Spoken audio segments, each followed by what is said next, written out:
నేటిదిన వాక్య ధ్యానం కొరకు జకర్యా గ్రంథం 8వ అధ్యాయము 13వ వచనంలో రాయబడిన వాక్యాన్ని చదువుకుందాం. యూదా వార్లారా, ఇశ్రాయేలు వార్లారా, మీరు అన్ని జనులలో నేలాగు శాపాస్పదమై ఉంటిరో అలాగే మీరు ఆశీర్వాదాస్పదమగునట్లు నేను మిమ్మను రక్షింతును, భయపడక ధైర్యం తెచ్చుకొనుడి. చదవబడిన ఈ వాక్య భాగంలోని దీవెన నా ప్రియులకు మీరు అందరూ పొందుదురుగాక. వాక్య ధ్యానం కొరకే ప్రార్థన. ప్రేమ కలిగిన మా తండ్రి, మీకు వందనాలు. చదవబడిన నేటి ఈ వాక్య భాగం ద్వారా మాతో మాట్లాడి మా ఆత్మలను పరిశుద్ధాత్ముడా బలపరచుమని యేసుక్రీస్తు నామములో ప్రార్థిస్తున్నాను తండ్రి, ఆమెన్. చదవబడిన ఈ వాక్య భాగంలో ప్రవక్త ద్వారా ప్రభువారు తన ప్రజలతో ఆయన మాట్లాడుతున్నారు. అన్ని జనులలో మీరు ఎలాగూ శాపాస్పదంగా ఉన్నారో అలాగే మీరు ఆశీర్వాదాస్పదమగినట్లుగా నేను మిమ్మల్ని రక్షిస్తానని, భయపడక ధైర్యం తెచ్చుకోండి ప్రభువారు మాట్లాడుతున్నారు. వారు అట్టి శాపాస్పదమైన స్థితికి వెళ్ళటం గల కారణం ఏంటంటే, ఇర్మియా గ్రంథం 48వ అధ్యాయం 10వ వచనంలో రాయబడిన మాట, యెహోవా కార్యమును అశ్రద్ధగా చేయువాడు శాపగ్రస్తుడగును గాక అని తెలియచేయటం గమనించగలం. అనేక మంది తాము చేయు కార్యముల వలన తమకు కలుగు శాపమును గూర్చి యోచించట్లేదు. దేవుని కార్యం అంటే అనేకులు చాలా అశ్రద్ధను కనుపరుచువారుగా ఉన్నారు. ఈ అశ్రద్ధే తాము చూపే శ్రద్ధతో కూడినటువంటి పనుల్లో దేవుని ఆశీర్వాదం పొందలేకపోవటానికి కారణమవుతూ ఉంది.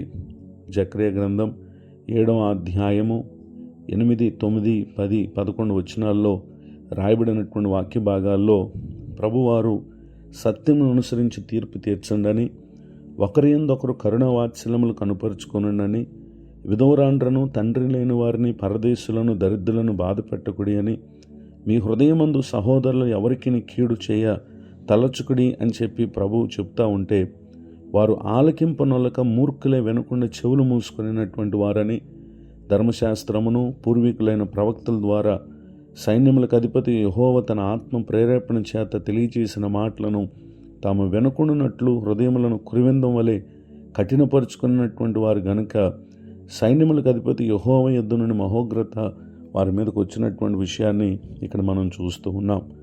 అయితే తన ప్రజలు వాటి వలన కలుగు నాశనము నుండి ప్రభువారు విడిపించటానికి ఆయన 8వ అధ్యాయము 3వ వచనం నుండి రాయబడినటువంటి వాక్య భాగాల్లో, నేను సియోను నొద్దకు మరలా వచ్చి యెరూషలేములో నివాసం చేతును అని చెప్పి ప్రభువారు దాని ఆశీర్వాదం కొరకై ఈ మాటలు తెలియజేస్తూ ఉన్నారు.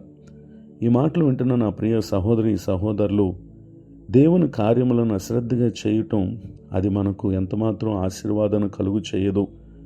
అనుదినము వేకువనే లేచి మనకి జీవితం ఇచ్చినటువంటి దేవునికి కృతజ్ఞతాస్తుతులు చెల్లించుటను, అలానే ప్రార్థించుటను, ఆయన మాటలను చదివి ధ్యానించుటను, రెండవదిగా కుటుంబంతో కలిసి ప్రభు సన్నిధిలో ప్రార్థన చేయుటను, మూడవదిగా మనకు అనుగ్రహించినటువంటి ఈ జీవితమందు ఉద్యోగంలో, వ్యాపారంలో ఆ దినమంతా కూడా దేవుని దృష్టి ఎదుట నమ్మకంగా ప్రతి కార్యం చేయుటను, దేవుని ప్రజలతో కూడా దేవుని మందిరానికి వెళ్ళి ఏమాత్రం కూడా అశ్రద్ధ చేయక దేవుని స్తుతించుటలోను, ఇలా ఆయన యందు విశ్వాసం ఉంచినటువంటి మనం, ఆయన మనకు నియమించినటువంటి కార్యములు ఏవైతే ఉన్నాయో వాటిని ఎంతమాత్రం కూడా మనం అశ్రద్ధ చేయకూడదు.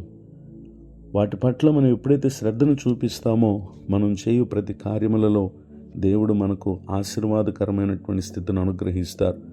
ఇది మొదలుకొని ముందున్నటువంటి జీవిత దినాల్లోనైనా మనం నశించుట చూచి మనల్ని విడిచిపెట్టిన దేవుడు నాడు వారి ఎడల ఏ విధముగా ఆయన తన కనికరమును కనుపరిచారో ఈ దినం మన పట్ల కూడా అట్టి కనికరమును చూపే దేవుడే ఈ మాటలను మనకు తెలియజేస్తున్నారు. కనుక ఇప్పటి వరకు మీరు అశ్రద్ధగా దేవుని పట్ల చూపినటువంటి క్రియలను బట్టి కలుగు నాశనం నుండి ఆయన అంటున్నారు, నేను మిమ్మల్ని రక్షిస్తాను, భయపడక ధైర్యం తెచ్చుకొనుడి. ఇప్పటికైనా గుర్తిద్దాం, గ్రహించి దేవుని వైపునకు తిరిగి ప్రభు కార్యాల పట్ల శ్రద్ధ కలిగి ఉందాం. తద్వారా ప్రభు అనుగ్రహించే ఆశీర్వాదకరమైనటువంటి స్థితిని పొందుదాం. పరిశుద్ధాత్మ దేవుడి మాటలు మన కొరకే దీవించునుగాక. ఆమెన్. ప్రార్థన. ప్రేమ కలిగిన మా తండ్రి, మీకు వందనాలు. నేడు విన్న ఈ మాటల ద్వారా మా ప్రియులను శాపాస్పదమైన స్థితి నుండి ఆశీర్వాదకరమైన స్థితికి యేసుక్రీస్తు నామమున వారు వచ్చినట్లుగా మీరే నేడు నీ వాక్కు చేత దర్శించినందుకు స్తోత్రం. దైవజనులను, వారి కుటుంబాన్ని, సేవా పరిచయను దీవించండి. మరొక నూతన సంవత్సర దయాకిరీటం నేడు పొందిన మా ప్రియులను మీరు ఆశీర్వదించండి. కృపాక్షేమాలతో ప్రతి ఒక్కరికి మేలు కలుగు చేయమని యేసుక్రీస్తు నామములో బ్రతిమాలి ప్రార్థిస్తున్నాను తండ్రి, ఆమెన్. తండ్రి, కుమార, పరిశుద్ధాత్మ దేవుడితోనే నడిపించునుగాక, ఆమెన్.